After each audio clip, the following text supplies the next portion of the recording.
qui leur était affligé. Le lendemain matin, il raconta son rêve à l'un de ses frères cadets, qui lui avait aussi fait le même rêve. Alors, en famille, ils décident d'aller à la recherche de leur identité volée. Après les nombreux jours de marche sur le chemin en montagne dans la forêt de Ndomulumbo, la voix s'était mise à reparler.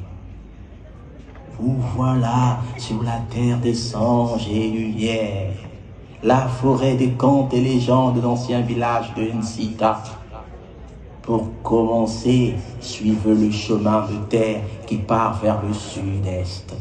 Il vous emmènera directement vers la sortie et vous vous retrouverez alors sur la route de Touche-Nuage. Traversez le petit pont en pierre au sud-est et continuez vers l'est. Vous allez traverser un petit ruisseau. Ensuite, il faudra bifurquer vers le nord jusqu'à ce que vous apercevez une sortie à l'est. Là, vous arriverez sur la butte de la résolution et vous trouverez un portail cristal. Il vous donnera la clé du reclus pour arriver à la terre sacrée. La voix ne cessait de leur parler. Elle répétait sans cesse. Quittez la route par l'est et longez le côté nord du grand belvédère, le mont Nambemba, jusqu'à atteindre la sortie et arriver sur le pré de l'éternité. Dirigez-vous vers l'est, puis vers le nord, en suivant le chemin de terre.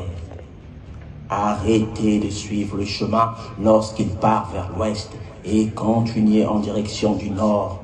Une étoile émet une lumière blanche bleutée très intense. Ceci vous indiquera l'arrivée pour enfin y construire le Zoban Sita, la maison des ancêtres. Une fois la construction terminée, vous pouvez enfin y pénétrer et dialoguer avec les bamboulas, les ancêtres, et vous faire enlever l'enveloppe qui vous colle tant dans la peau. Une fois à l'intérieur, un autre rituel s'imposera à vous. La fumée sera le signe que vous êtes à nouveau choisi, tel des élus au début de la naissance de votre identité. Alors, vous serez à nouveau choisi, guéri, béni dans votre âme.